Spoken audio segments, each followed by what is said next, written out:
My name is Ning Ho, born in Shanghai, China. When I get into college, my major was graphic design.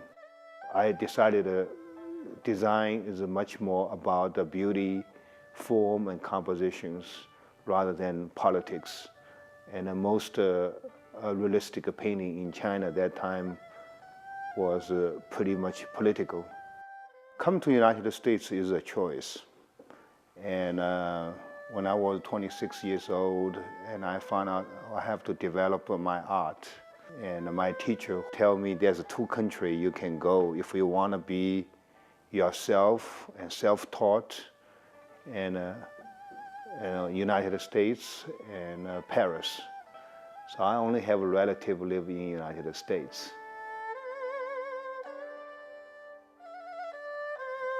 And also I remember some lady told me, if you drive on 160 on the Levy Road, there's a Delta, has a Chinese community, a place called Lock.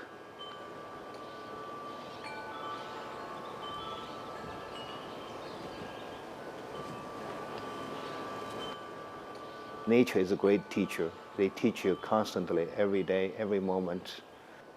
That's why when I do the painting, I feel totally I belong to the nature. I painted Lock for my personal reason. It's actually about the California golden light, the deteriorating town and merging the spirit of Chinese who used to live here and a great lighting. I think if Monet or Van Gogh, Cézanne, they're still alive, they would love to come here to be a resident. To me, it's a natural open studio. That's what you want to be, Lindsay. An artist? That's right. That's what he does. Oh, that's cool.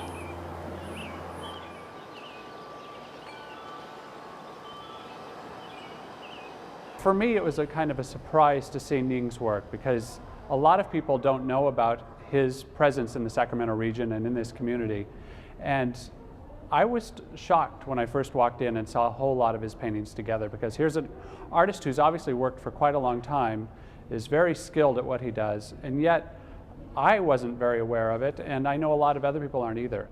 Ning is an amazing artist because he's able to work in a variety of styles. He works on one hand in a very impressionistic style, post-impressionistic style, and on the other hand he does paintings that are very photoreal, like Salt of the Earth, in that they look very much like a photograph. You don't see You him. can't see him.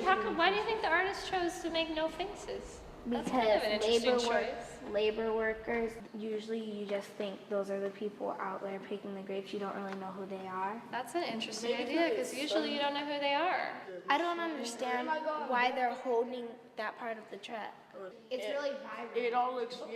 When I painting that, I have a greater joy about this country, about the people.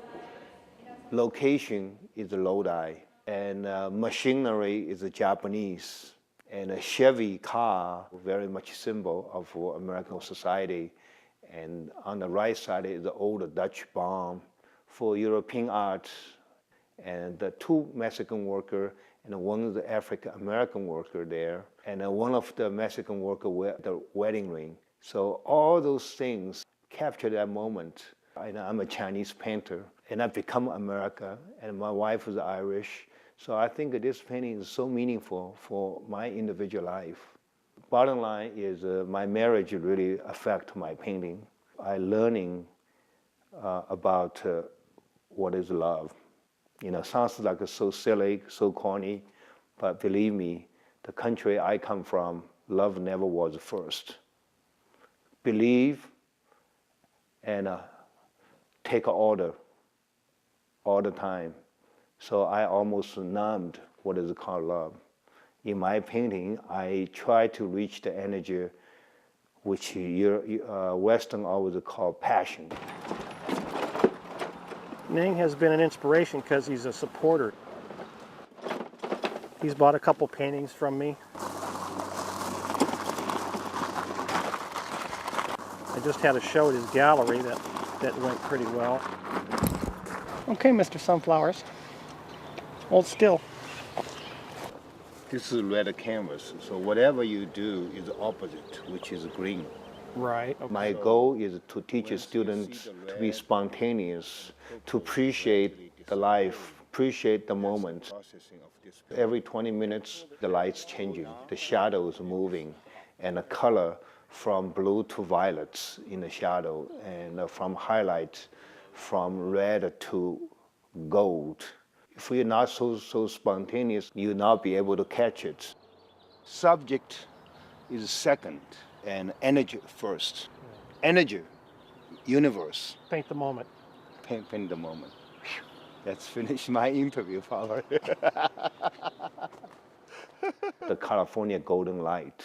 It's so hard to paint in the first couple of years because I cannot identify what kind of color. Like those wild hills and wheat field and the grass in the summertime, they all dried up. To me, this is a spectacular. I found my way, and I want to show how grateful this country offered me an opportunity, and I become the son of the United States. But I wish someday the border of the country is not so important, or flag. But the most important thing is love. Love others. Love the kind of different than you. And I think open your heart. This universe, very few things really ugly. Everything is gorgeous. John Bolts is a lettuce grower in what's been dubbed America's Winter Salad Bowl. Tens of thousands of acres near Yuma, Arizona, where farmers grow millions of dollars in produce, including head lettuce, leaf lettuce, and baby greens. We try to avoid using any more water than is absolutely necessary. And we grow all these crops on beds, so we're not just flooding the field, if you will. Like their California counterparts, these growers must depend on water from the Colorado River to make these crops even possible. This area right here, until it got its Colorado River allocation in the 50s, was drying up. There wasn't any water. They were using groundwater, and it had a lot of salt issues, very alkaline soil out here. But the Colorado River water, along with Arizona's mild winter weather, has made possible some of the most successful agricultural enterprises in the world.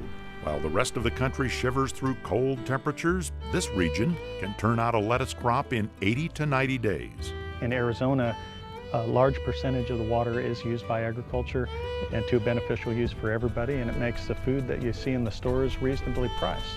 People may complain about it, but there are other places in the world that are paying 2 and 3 times as much for the same food. For now, the area has plenty of water to meet agricultural demands, but John says agriculture is an ever-changing landscape, and growers must adapt while they look to the future. We have very labor-intensive crops here. They're hand-harvested and hand-tended to in a lot of different ways, and we want to continue to be able to be in that business. So it's a good business to be in today, and we hope to be able to continue. You're hopeful. Very.